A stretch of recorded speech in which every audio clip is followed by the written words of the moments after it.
नमस्कार, मैं टेट पर आपका स्वागत है। आज के क्लास के अंतर्गत एक न्यू सीरीज स्टार्ट की जा रही है। यह सीरीज घटना चक्र से जुड़ा हुआ है। यहाँ आपको इतिहास विषय के घटना चक्र को रिवीजन करवाया जाएगा। इतिहास में सबसे पहले आपको प्राचीन भारत के इतिहास को कंप्लीट कराया जाएगा, उसके बाद मध्यकालीन इतिहास, फिर आधुनिक इतिहास। प्राचीन इतिहास में जितने भी टॉपिक पढ़ना है, प्राचीन इतिहास का जो भी सिलेबस है, उन सारे टॉपिक को कर्म वाइज आपको यहाँ कवर कराया जाएगा। तो देखिए क्या पढ़ना है। घटना चक्र, इतिहास विषय के घटना चक्र को यहाँ रिवीजन करवाया जाएगा। इतिहास विषय में सबसे पहले प्राचीन भारत के इतिहास को देखेंगे और प्राचीन भारत के इतिहास से जितने भी टॉपिक पढ़ने हैं उसके अंतर्गत, जैसे पाषाण युग, सिंधु सभ्यता, शैंखव सभ्यता या संस्कृति, वैदिक काल, बौद्ध धर्म, जैन धर्म, शैव भागवत धर्म, 6ठी शताब्दी ईस्वी पूर्व राजनीतिक दशा, यूनानी आक्रमण, मौर्य साम्राज्य, मौर्योत्तर काल, गुप्त एवं गुप्तोत्तर युग, प्राचीन भारत में स्थापत्य कला, दक्षिण भारत जिसमें पढ़ना है चोल, चालुक्य, पल्लव एवं संगम युग, प्राचीन साहित्य एवं साहित्यकार, और लास्ट टॉपिक है पूर्व मध्यकाल। इनसे जुड़े हुए जितने भी महत्वपूर्ण प्रश्न होंगे जो प्रतियोगिता परीक्षा की दृष्टि से महत्वपूर्ण है, वह सारे प्रश्न को यहाँ कवर किया जाएगा। सबसे पहले तो पढ़ना है पाषाण युग। तो आज के क्लास में क्या देखेंगे, पाषाण युग से जुड़ा हुआ जितने भी महत्वपूर्ण प्रश्न होते हैं घटना चक्र में, उन सारे प्रश्न को देखेंगे।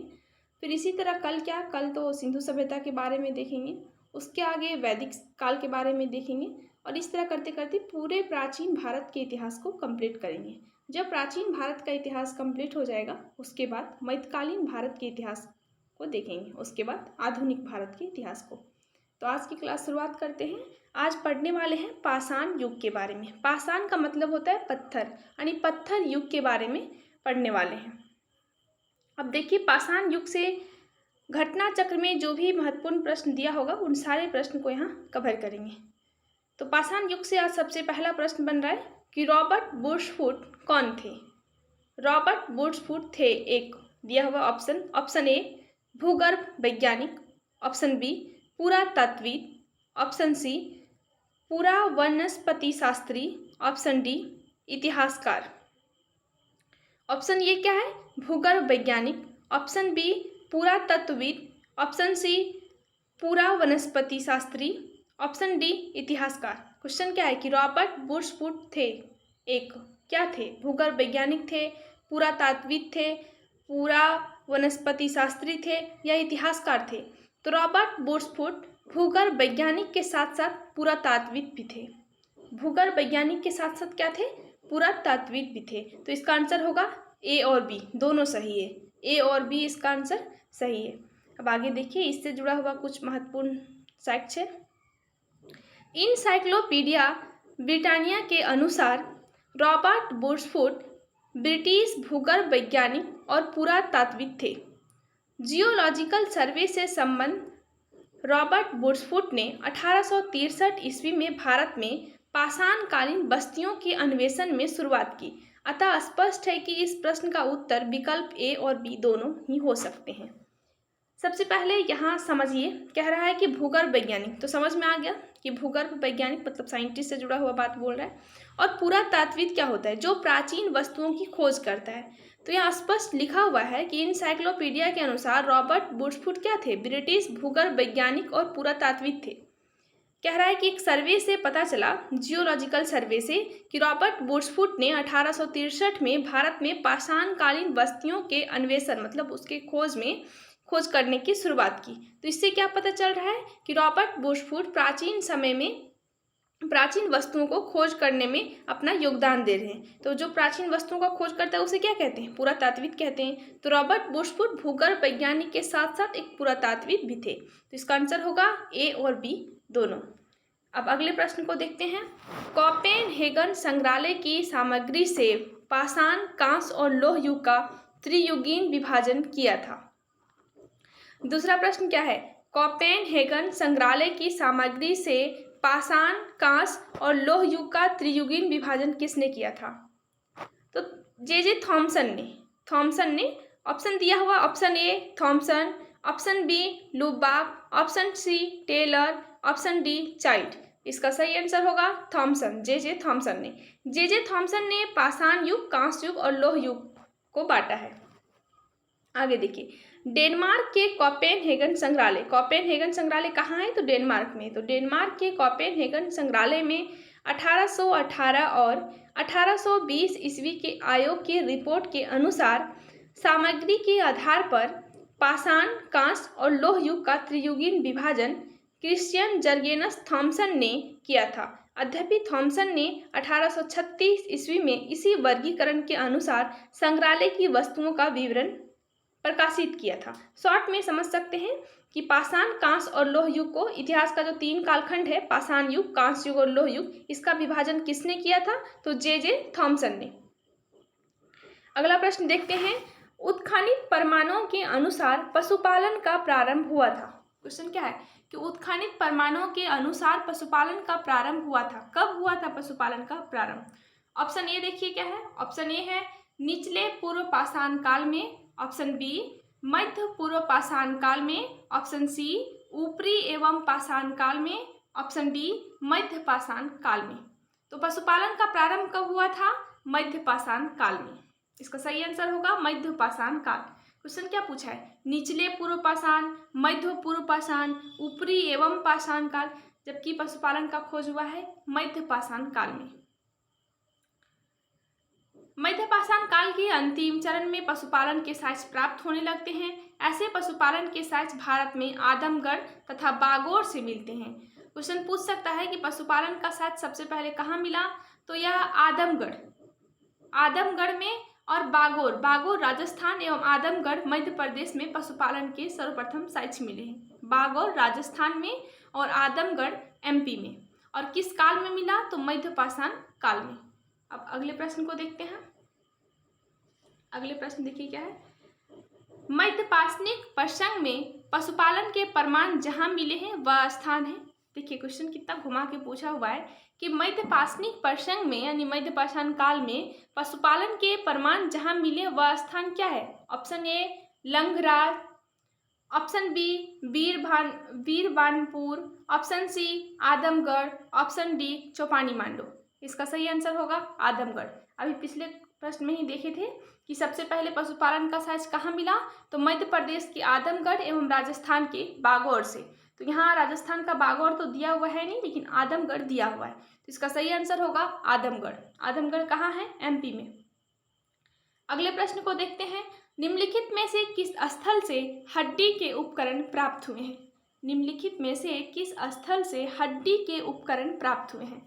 तो हड्डी का उपकरण कहाँ से मिला है? महदहा से मिला है। महदहा से और सराय नाहरराय से। सराय नाहरराय से और महदहा से हड्डी के उपकरण मिले हैं। तो इसका ऑप्शन यहाँ क्या दिया हुआ है? ऑप्शन ए दिया हुआ है चौपानी मांडो, ऑप्शन बी दिया हुआ है काकोरिया, ऑप्शन सी दिया हुआ है महदहा, ऑप्शन डी दिया हुआ है सराय नाहरराय से। तो इसका सही आंसर होगा ऑप्शन सी और ऑप्शन डी। ऑप्शन सी क्या है? महदहा, और डी क्या है? सराय नाहरराय से हड्डी का उपकरण मिला है। देख लीजिए इससे जुड़ा हुआ कुछ साक्ष्य। मध्य पाषाण कालीन महदहा, जो कि उत्तर प्रदेश में स्थित है, से बड़ी मात्रा में हड्डी एवं सींग निर्मित उपकरण प्राप्त हुए हैं। कहाँ से? तो मध्य पाषाण कालीन महदहा से। जी.आर. शर्मा महदहा के 3 क्षेत्रों का उल्लेख करते हैं, जो झील क्षेत्र, बुच्चड़खाना, संकुल क्षेत्र एवं कब्रिस्तान निवास क्षेत्र में बटा था। बुच्चड़खाना संकुल क्षेत्र से हड्डी एवं सींग निर्मित उपकरण एवं आभूषण बड़े पैमाने पर प्राप्त हुए हैं। सराय नाहरराय से भी अल्प मात्रा में हड्डी के उपकरण मिले हैं। कह रहा है कि हड्डी का उपकरण 2 जगह से मिला है, एक महदहा से और दूसरा सराय नाहरराय से। दोनों जगह कहाँ है? उत्तर प्रदेश में है। अगला प्रश्न को देखते हैं। हड्डी से निर्मित आभूषण भारत में मध्य पाषाण काल के संदर्भ में प्राप्त हुए। उसी प्रश्न को फिर से घुमा के पूछ दिया है कि हड्डी से निर्मित आभूषण भारत में मध्य पाषाण काल के संदर्भ में कहाँ से प्राप्त हुए हैं? तो यह सराय नाहरराय से और महदहा से प्राप्त हुआ है। कहाँ से? सराय नाहरराय से और महदहा से। दोनों कहाँ स्थित है? दोनों उत्तर प्रदेश में स्थित है। अब अगले प्रश्न को देखते हैं। एक ही कब्र से 3 मानव कंकाल निकले हैं। कह रहा है कि एक ही कब्र से 3 मानव कंकाल कहाँ से मिले हैं? तो एक ही कब्र से 3 मानव कंकाल दमदमा से मिले हैं। कहाँ से? दमदमा से। अब देखिए मध्य गंगा घाटी के प्रतापगढ़ जिले में स्थित सराय नहरराय, महदहा और दमदमा का उत्खनन हुआ था। कह रहा है कि मध्य गंगा घाटी के प्रतापगढ़ जिले में स्थित 3 जगह था, सराय नहरराय, महदहा और दमदमा, तीनों का उत्खनन हुआ। दमदमा में लगातार 5 वर्षों तक किए गए उत्खनन के फलस्वरूप पश्चिमी तथा मध्यवर्ती क्षेत्रों से कुल मिलाकर 41 मानव सावधान ज्ञात हुए हैं। इन सावधानों में से 5 सावधान युग्म सावधान हैं और एक सावधान में 3 मानव कंकाल एक साथ दफनाए हुए मिले हैं और शेष सावधानों में एक एक कंकाल है। तो कह रहा है ये कहाँ से, सावधान का मतलब कब्र हो गया है। यहाँ तो कह रहा है कि एक ही कब्र में 3 मानव कंकाल कहाँ से मिले हैं, तो दमदमा से। यहाँ लिखा हुआ है कि इन सावधानों में से 5 सावधान युग्म सावधान है, यानी 2-2 का जोड़ा है, और एक सावधान में 3 मानव कंकाल एक साथ दफनाए हुए मिले हैं। सावधान का मतलब कब्र हो गया। तो क्वेश्चन यहीं से पूछा है कि एक ही कब्र में 3 मानव कंकाल कहाँ से मिले हैं। ऑप्शन ए है सराय नहरराय से, ऑप्शन बी है दमदमा से, ऑप्शन सी है महदहा से, ऑप्शन डी है लंगराज से। इसका सही आंसर होगा दमदमा से। और सराय नहरराय और महदहा क्यों फेमस है, क्योंकि दोनों जगह में बहुत अधिक हड्डी मिला था। अब अगला प्रश्न देखते हैं। खाद्यान्नों की कृषि सर्वप्रथम प्रारंभ हुई थी। यहाँ एक सीधा इसको समझ सकते हैं क्वेश्चन कि कृषि की सर्वप्रथम प्रारंभ कब हुई थी। तो पूछ रहा है कि खाद्यान्नों यानी अनाज, खाद्यान्नों की कृषि सर्वप्रथम प्रारंभ हुई थी किस काल में, तो नवपाषाण काल में। कृषि पूछे या खाद्यान्न पूछे या अनाज पूछे, ये पूरे, तो इसका एक ही आंसर होगा कि नवपाषाण काल में। तो खाद्यान्नों का सर्वप्रथम नवपाषाण काल में हुआ इसका उत्पादन। यही वह समय था जब मनुष्य कृषि कर्म से परिचित हुआ। इसमें ऑप्शन क्या दिया हुआ है, नवपाषाण काल, ऑप्शन बी मध्यपाषाण काल, ऑप्शन सी पुरापाषाण काल और ऑप्शन डी प्रोटो ऐतिहासिक काल। इसका सही आंसर होगा नवपाषाण काल। अगले प्रश्न को देखते हैं। भारत में मानव का सर्वप्रथम साक्ष्य कहाँ मिला है। भारत में मानव का सर्वप्रथम साक्ष्य कहाँ मिला है। ऑप्शन ए नीलगिरी पहाड़ियाँ, ऑप्शन बी शिवालिक पहाड़ियाँ, ऑप्शन सी नलमाला पहाड़ियाँ, ऑप्शन डी नर्मदा घाटी। इसका सही आंसर होगा नर्मदा घाटी से। भारत में मानव का सर्वप्रथम साक्ष्य कहाँ से मिला है, तो यह नर्मदा घाटी से मिला है। नर्मदा घाटी के किनारे से सर्वप्रथम मानव का साक्ष्य मिला है। भारत में मानव का सर्वप्रथम साक्ष्य मध्य प्रदेश के पश्चिमी नर्मदा घाटी क्षेत्र में अवस्थित हथनोरा यानी होशंगाबाद नामक पूरा स्थल से प्राप्त हुआ। इसकी खोज पुरातात्विक अरुण सोनकिया द्वारा 5 दिसंबर 1982 ईस्वी को किया गया। यहाँ से एक ही चीज याद रखना है कि भारत में मानव का सर्वप्रथम खोज कब हुआ, तो नर्मदा घाटी में। कहाँ से हुआ है, तो नर्मदा घाटी में, और नर्मदा घाटी के हथनोरा नामक जगह में। अगला प्रश्न देखते हैं। हो सकता है पूछ दे कि हथनोरा का खोज किसके द्वारा हुआ, तो अरुण सोनकिया द्वारा कब किया गया, तो 5 दिसंबर 1982 ईस्वी को। अगला प्रश्न है कि मानव द्वारा सर्वप्रथम प्रयुक्त अनाज था, यानी जो मनुष्य के द्वारा सर्वप्रथम अनाज प्रयुक्त किया गया वह क्या था। ऑप्शन ए गेहूं, ऑप्शन बी चावल, ऑप्शन सी जौ, ऑप्शन डी बाजरा। इसका सही आंसर होगा जौ। मनुष्य द्वारा सर्वप्रथम प्रयुक्त अनाज जौ था। अगले प्रश्न को देखते हैं। इसी से जुड़ा हुआ कुछ साक्ष्य है, देख लीजिए, फिर अगले प्रश्न को देखेंगे। आधुनिक मानव समाज द्वारा मुख्य रूप से 8 खाद्य अनाजों का उपभोग किया जाता है, जैसे जौ, गेहूं, चावल, मक्का, बाजरा, sorghum, राई, जई। अनाजों के पौधे विभिन्न क्षेत्रों में जंगली घास के रूप में विद्यमान थे, जिन्हें बीजों के रूप में मानव ने उगाया, अलग अलग क्षेत्र में अलग अलग समय पर।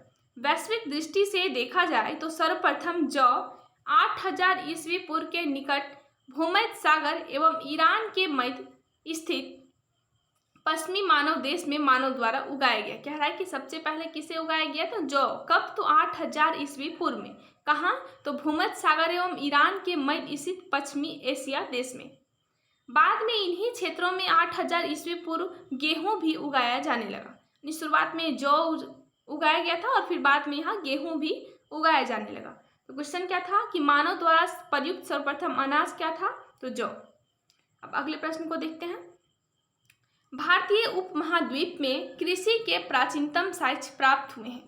भारतीय उपमहाद्वीप में कृषि के प्राचीनतम साक्ष्य लुहरा देव से प्राप्त हुए हैं। लुहरा देव से।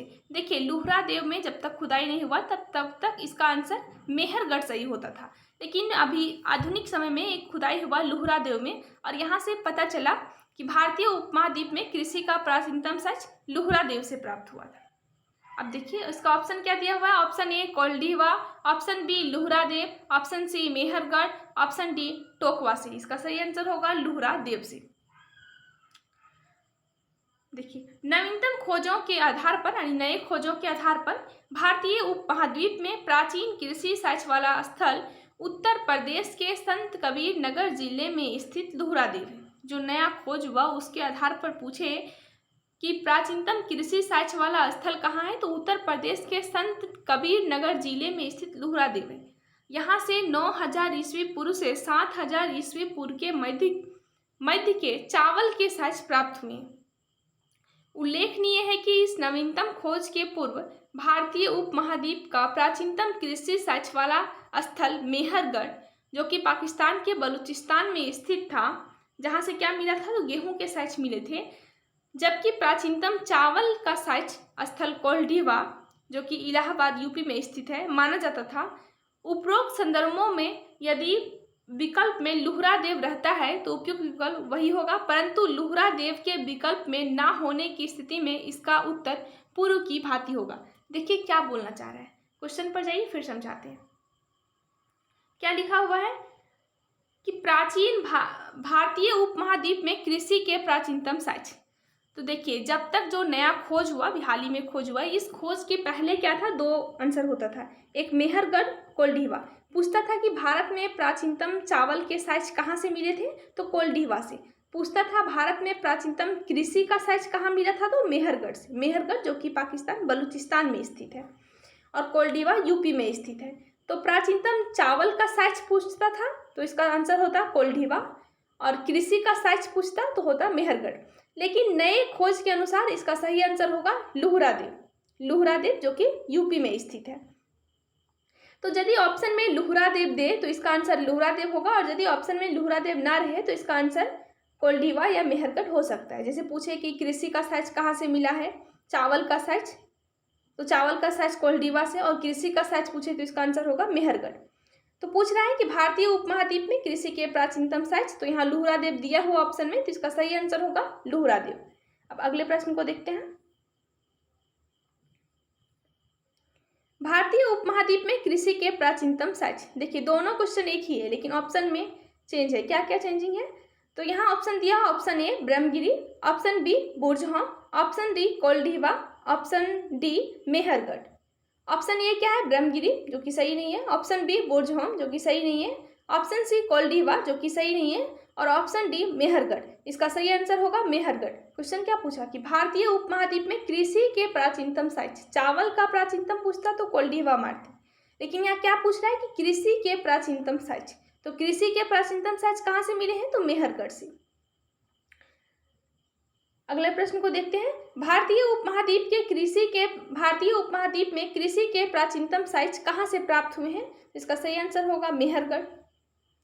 अगले प्रश्न को देखते हैं। नवपाषाण युग में भारतीय उपमहाद्वीप के उत्तर पश्चिम क्षेत्र में निम्नलिखित में से किस स्थान पर कृषि के अभ्युदय के प्रारंभिक प्रमाण प्राप्त हुए हैं।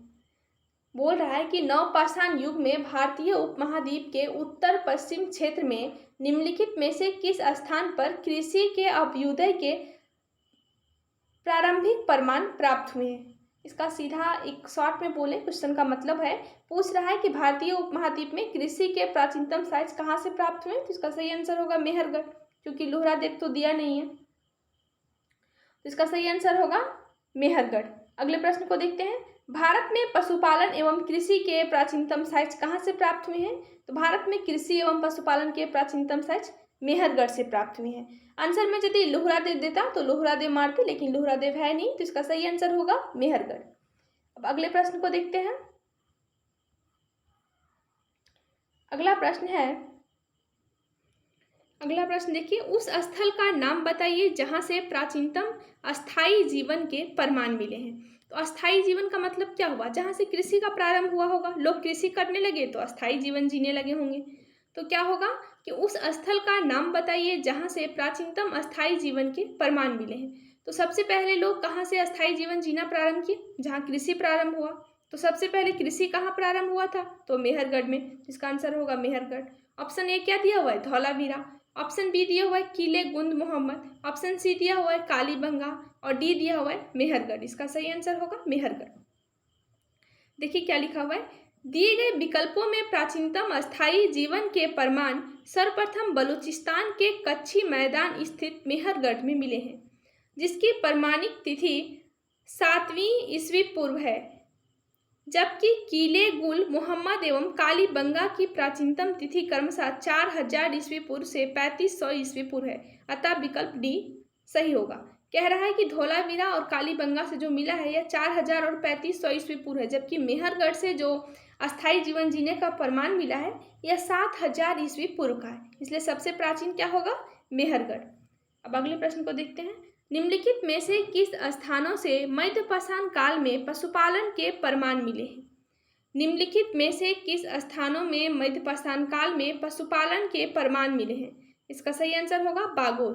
पशुपालन के प्रमाण कहाँ से मिले हैं? तो बागोर से। मध्यपाषाण काल में पशुपालन के साक्ष्य प्राप्त होने लगते हैं। पशुपालन के प्रारंभिक साक्ष्य मध्य प्रदेश के होशंगाबाद के निकट आदमगढ़ पूरा स्थल और राजस्थान के भीलवाड़ा जिले में स्थित बागौर से मिलता है। कहाँ से? तो मध्य प्रदेश का आदमगढ़ जो कि मध्य प्रदेश में स्थित है, और राजस्थान के बागौर से क्या मिलता है? पशुपालन का साक्ष्य। और पशुपालन के साक्ष्य कब मिलते हैं? तो मध्यपाषाण काल में। और कहाँ से? तो राजस्थान के बागौर से और मध्य प्रदेश के आदमगढ़ से। अगला प्रश्न को देखते हैं, निम्नलिखित में से किसको चालकोलिथिक युग भी कहा जाता है? निम्नलिखित में से किसको चालकोलिथिक युग भी कहा जाता है? इसका सही आंसर होगा ताम्रपाषाण युग को। ताम्रपाषाण युग को चालकोलिथिक या कैलियोकोलिथिक युग भी कहा जाता है। अगले प्रश्न को देखते हैं, निम्न में से किस एक पूरा स्थल से पाषाण संस्कृति से लेकर हड़प्पा संस्कृति तक के सांस्कृतिक अवशेष प्राप्त हुए? कह रहा है कि निम्नलिखित में से कौन सा स्थल से पाषाण युग से लेकर हड़प्पा संस्कृति तक का अवशेष जो प्राप्त हुआ है? तो कहाँ से? मेहरगढ़ से। मेहरगढ़ से पाषाण युग से लेकर हड़प्पा युग तक का अवशेष प्राप्त हुआ है। आगे देखिए, बलूचिस्तान पाकिस्तान में स्थित पूरा स्थल मेहरगढ़ से पाषाण संस्कृति से लेकर हड़प्पा संस्कृति तक के अवशेष प्राप्त हुए। अगला प्रश्न देखते हैं, नवादा टोली का उत्खनन किसने किया था? तो नवादा टोली का उत्खनन HD सांकलिया के द्वारा किया गया था। इसका सही आंसर होगा HD सांकलिया। वैसे ऑप्शन क्या दिया हुआ है? तो KD वाजपेयी, ऑप्शन बी है VS, ऑप्शन डी है HD और ऑप्शन डी है व्हीलर। ऑप्शन सी क्या दिया हुआ है? HD सांकलिया। इसका सही आंसर होगा HD सांकलिया। नवादा टोली कहाँ स्थित है? तो नवादा टोली मध्य प्रदेश में स्थित है। नवादा टोली का उत्खनन दक्कन कॉलेज पूना के प्रोफेसर HD सांकलिया ने करवाया था। यह स्थल इस महाद्वीप का सबसे विस्तृत और उत्खनित ताम्रपाषाणिक ग्राम स्थल है। किस चीज से जुड़ा हुआ है नवादा टोली? तो ताम्रपाषाण युग का स्थित एक गांव है, यह ग्राम है, ताम्रपाषाणिक गांव स्थल है, जिसकी तिथि 1600 से 1300 ईस्वी के बीच निर्धारित की गई है। तो नवादा टोली जो कि ताम्रपाषाण युग से संबंधित क्षेत्र है, इसका उत्खनन किसने करवाया? तो HD सांकलिया ने। HD सांकलिया कौन है? दक्कन कॉलेज पूना के प्रोफेसर हैं, पूना के प्रोफेसर थे। अगला प्रश्न देखते हैं, नवादा टोली किस राज्य में स्थित है? तो नवादा टोली मध्य प्रदेश में स्थित है। अगले प्रश्न को देखते हैं, बृहद पाषाण स्मारकों की पहचान की गई है। बृहद पाषाण स्मारकों की पहचान किससे की जाती है? तो सन्यासी गुफाओं के रूप में। ऑप्शन बी है मृतक को दफनाने के स्थान के रूप में। ऑप्शन सी है मंदिर के रूप में। ऑप्शन डी है इनमें से कोई नहीं, उपयुक्त में से कोई नहीं। क्वेश्चन क्या है कि बृहद पाषाण स्मारकों की जो बड़ा पत्थर होता है, स्मारक मान लीजिए बड़ा पत्थर कहीं रख दिया हुआ है, तो यह किस चीज़ का पहचान है? तो मृतक को दफनाने के स्थान के रूप में इसका पहचान किया जाता है। क्या है कि मृतक को नीचे दफना के और ऊपर उनके समाधि स्थल की तरह एक पत्थर रख दिया जाता है, तो बृहद पाषाण जिसको कहा गया है। देखिए, नवपाषाण युगीन दक्षिण भारत में शवों को विभिन्न प्रकार की समाधियों में दफनाने की परंपरा रही। इन समाधियों में जो विशाल पाषाण खंडों से निर्मित है, बृहद पाषाण या मेगालिथ के नाम से जाना जाता है। इसके विभिन्न प्रकार हैं, जैसे शिष्ट समाधि, पीठ, सर्किल, कैर्न, सर्किल। ये बृहद पाषाण स्मारक मृतकों की समाधियाँ। कह रहा है कि प्राचीन काल में मुख्य रूप से नवपाषाण युग में दक्षिण भारत में क्या था कि शव को दफनाने के बाद उसके ऊपर एक बड़ा सा पत्थर को रख दिया जाता था उनके याद में। तो इसी को कहा गया है बृहद पाषाण या मेगालिथ। और यह किस चीज़ का पहचान कराता है कि मृतक को दफनाने के स्थान के रूप में पता चले कि यहाँ किसी को दफनाया गया है। अगले प्रश्न को देखते हैं। राख का टीला निम्नलिखित में से किस नवपाषाणिक स्थल से संबंधित है? राख का टीला, तो राख का टीला संगनकल्लू से संबंधित है। कर्नाटक के मैसूर के पास बेरारी जनपद में स्थित संगनकल्लू नामक नवपाषाण कालीन पूरा स्थल से राख के टीले प्राप्त हुए हैं। राख का टीला कहाँ से प्राप्त हुआ है? तो कर्नाटक के मैसूर के पास बेरारी जनपद में स्थित संगनकल्लू नामक नवपाषाण कालीन पूरा स्थल से राख का टीला प्राप्त हुआ है। अब अगले प्रश्न को देखते हैं।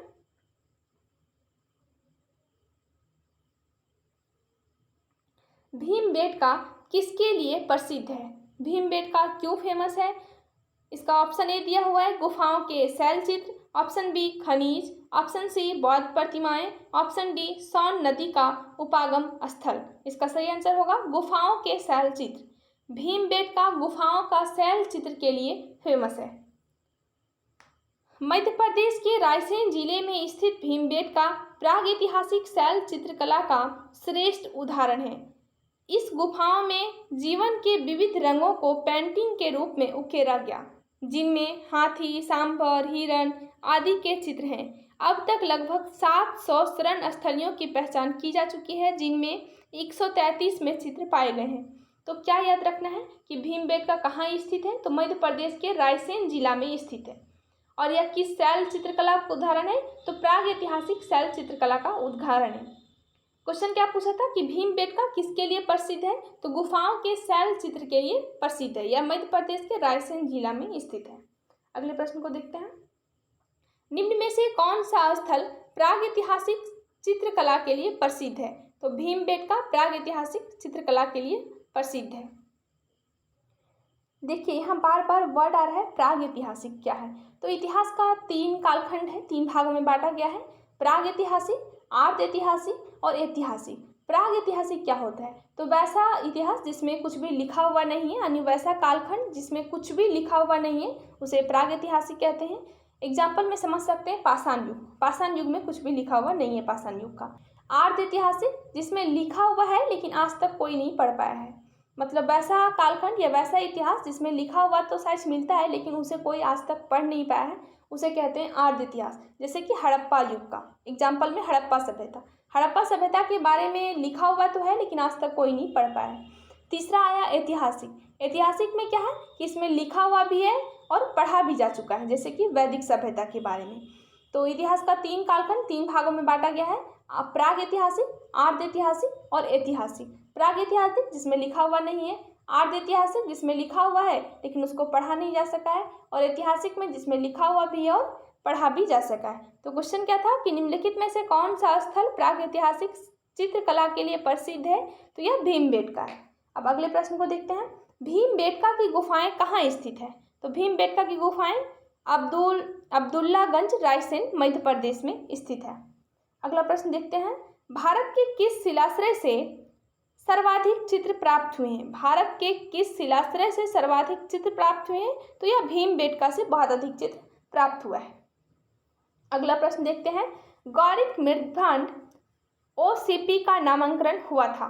गौरिक मृदभांड, जो मृदभांड होता था मिट्टी का बर्तन, इसका गौरिक मृदभांड OCP का नामांकन हुआ था कहाँ? तो इसका नामांकन हस्तिनापुर में हुआ था। आगे देखिए। गंगा यमुना दोआब की सांस्कृतिक परंपरा संभवतः उस संस्कृति के साथ शुरू होती है जिसे अपने अत्यंत विशिष्ट मृदभांड के नमूने के कारण गौरिक मृदभांड संस्कृति कहा गया है। बीवी लाल ने वर्ष 1951 में हस्तिनापुर में सर्वप्रथम गौरिक मृदभांड प्राप्त किया था और वहीं इसका नामांकन पड़ा।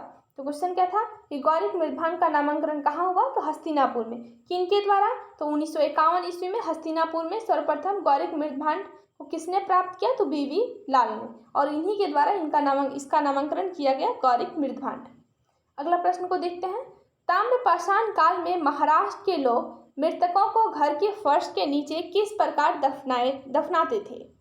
ताम्रपाषाण काल में महाराष्ट्र के लोग मृतक को घर के फर्श के नीचे किस प्रकार दफनाते थे? घर के फर्श के नीचे दफनाते थे और किस प्रकार? तो ऑप्शन ए है उत्तर से दक्षिण की ओर, जिसे अभी दफनाया जाता है। ऑप्शन बी पूर्व से पश्चिम की ओर। ऑप्शन सी दक्षिण से उत्तर की ओर। ऑप्शन डी पश्चिम से पूर्व की ओर। इसका सही आंसर होगा उत्तर से दक्षिण की ओर, जैसे कि अभी दफनाया जाता है उत्तर से दक्षिण की ओर। महाराष्ट्र की ताम्रपाषाण कालीन संस्कृति के नेवासा, देमाबाद, कोठे आदि पुरा स्थलों से घरों से मृतकों को अस्थि कलश में रखकर उत्तर से दक्षिण स्थित घरों के फर्श के नीचे दफनाए जाने का साक्ष्य मिला है। कब्र में मिट्टी की हांडियां एवं तांबे की कुछ वस्तुएं भी रखी जाती थी। अगला प्रश्न देखते हैं, निम्नलिखित में से किस स्थल से मानव कंकाल के साथ कुत्ते को भी दफनाने का साक्ष्य मिला है? क्वेश्चन क्या है कि निम्नलिखित में से किस स्थल से मानव कंकाल के साथ कुत्ते का कंकाल भी सावधान से प्राप्त हुआ है? कह रहा है कि कौन सा ऐसा कब्र है जहां से मानव के साथ क्या है कि कुत्ते का कंकाल भी मिला है? तो यह ब्रुजहोम से मिला है। ब्रुजहोम जम्मू कश्मीर में क्या था कि वहां मनुष्य के कब्र के साथ क्या था, उसके कुत्ते को भी दफना दिया जाता था। अगले प्रश्न को देखते हैं, निम्नलिखित में से किस स्थान पर मानव के साथ कुत्ते को दफनाए जाने का साक्ष्य मिला है? वही सेम प्रश्न है, तो इसका आंसर भी होगा ब्रुजहोम। ब्रुजहोम कहाँ स्थित है? तो ब्रुजहोम जम्मू कश्मीर में स्थित है। अगला प्रश्न देखिए, गर्त आवास के साक्ष्य प्राप्त हुए हैं। गर्त आवास मतलब जो घर के नीचे एक जमीन है, फर्श के नीचे क्या था कि घर बनाया जाता था, जमीन के नीचे। तो कह रहा है कि गर्त आवास के साक्ष्य कहाँ से मिले हैं? तो ब्रुजहोम से। अब देखिए अगला प्रश्न देखते हैं, गर्त आवास का मतलब पहले समझ लीजिए। गर्त आवास क्या है कि जमीन के नीचे जो घर बना के रहते थे उसी को कहते हैं गर्त आवास। तो गर्त आवास के साक्ष्य कहाँ से मिले हैं? तो ब्रुजहोम जम्मू कश्मीर से। अगला प्रश्न है, विंध्य क्षेत्र के किस शिलाश्रय से सर्वाधिक मानव कंकाल प्राप्त हुए हैं? तो विंध्य क्षेत्र के किस शिलाश्रय से सर्वाधिक मानव कंकाल? तो लेहिया से। Doctor JN. पांडे की पुस्तक पुरातत्व विमर्श के अनुसार विंध्य क्षेत्र के लेहिया से शिलाश्रय संख्या 1 से मध्य पाषाणिक लघु पाषाण उपकरणों के अतिरिक्त 17 मानव कंकाल प्राप्त हुए हैं। कह रहा है कि विंध्य क्षेत्र के किस शिलाश्रय से सर्वाधिक मानव कंकाल? तो लेहिया से सर्वाधिक मानव कंकाल प्राप्त हुए हैं। अगला प्रश्न देखते हैं, भारतीय पुरातत्व सर्वेक्षण निम्नलिखित में से किसका संकलन करता है? भारतीय पुरातत्व सर्वेक्षण निम्नलिखित विभागों या मंत्रालयों में से किसका संकलन कार्यालय है? तो संस्कृति का कार्यालय है। यह जेपीएससी में पूछा हुआ है, देखिए लिखा हुआ है झारखंड पीसीएस प्री 2011 में। झारखंड का जो पीसीएस का एग्जाम हुआ पेटी 2011 में पूछा है सवाल। भारतीय पुरातत्व सर्वेक्षण संस्कृति मंत्रालय के अधीन एक विभाग है। भारतीय जो पुरातत्व सर्वेक्षण है यह संस्कृति मंत्रालय के अधीन एक विभाग है। किस मंत्रालय के अधीन एक विभाग है? तो संस्कृति मंत्रालय के अधीन। अगला प्रश्न को देखते हैं, भारतीय पुरातत्व का जनक किसे कहा जाता है? तो भारतीय पुरातत्व का जनक अलेक्जेंडर कनिंघम को कहा जाता है। अगला प्रश्न देखिए, राष्ट्रीय मानव संग्रहालय कहाँ पर स्थित है? तो राष्ट्रीय मानव संग्रहालय भोपाल में स्थित है। राष्ट्रीय मानव संग्रहालय जिसका नाम बदलकर इंदिरा गांधी राष्ट्रीय मानव संग्रहालय कर दिया गया है, यह भोपाल मध्य प्रदेश में स्थित है। यह भारत सरकार के संस्कृति विभाग के अंतर्गत संगठन है। यह किसके अंतर्गत कार्य करता है? तो संस्कृति विभाग के अंतर्गत यह कार्य करता है। और राष्ट्रीय मानव संग्रहालय का कहाँ स्थित है? तो यह भोपाल मध्य प्रदेश में स्थित है। इसका नाम बदल के क्या रख दिया गया है? तो इंदिरा गांधी राष्ट्रीय मानव संग्रहालय कर दिया गया है। तो आज की क्लास में इतना ही, फिर मिलते हैं अगले क्लास में, और अगले क्लास में सिंधु घाटी सभ्यता के बारे में देखेंगे। तो थैंक यू।